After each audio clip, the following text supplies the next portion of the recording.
I just wanted to update you guys. This is day, it's actually been a week.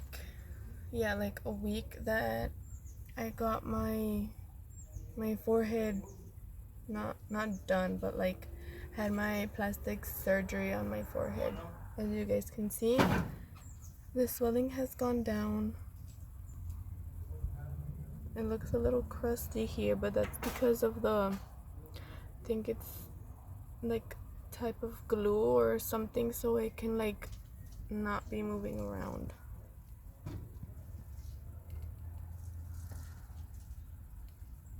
The bruising as well has gone down. I'm still a little bit puffy, but it's been going good. It's been going great. I'm taking my antibiotics and my painkillers if and so when I have pain still. But I'm happy with this results. I need to like clean that up, but the nurses said like not to. Just to put some soap and water just like down.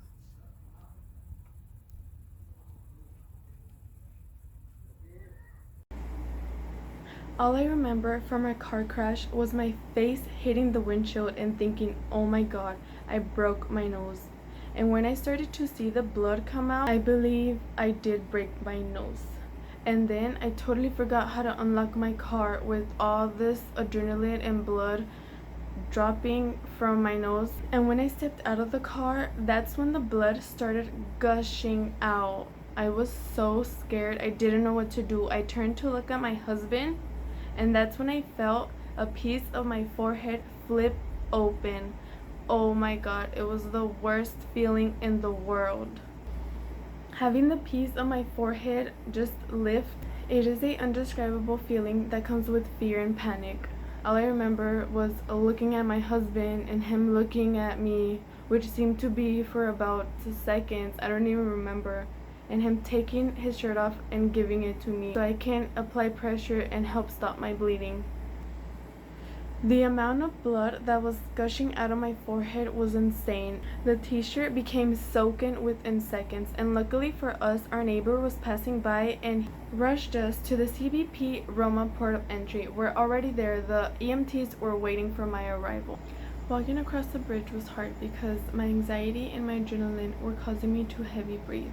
Once I got to the EMTs, they immediately took my vital signs and checked how bad my head injury was.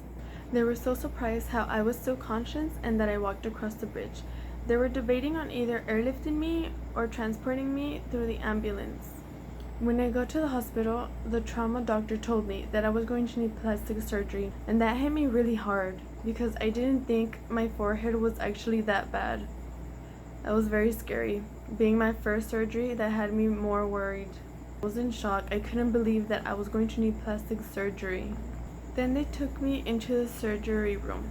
My forehead surgery took about 15 to 20 minutes. And the next thing I knew, I was in my recovery room. The first few hours after surgery were intense because I was very nauseous. I was freshly out of surgery, obviously, and I had the worst pain in my forehead. It was like having a brain freeze and throbbing. I slept through most of that afternoon, and I really didn't eat till around midnight to 1 o'clock. I was feeling so much better with the medications that they were giving me. It wasn't as bad as I thought it would be. It really wasn't quite a rough night, but it was a long night because I was still in pain. The following day, I was well rested and had little to no pain at all. Before I was released, the nurse came in to check that everything was fine with my surgery and to take off my bandage. I was released that same day around 5 o'clock.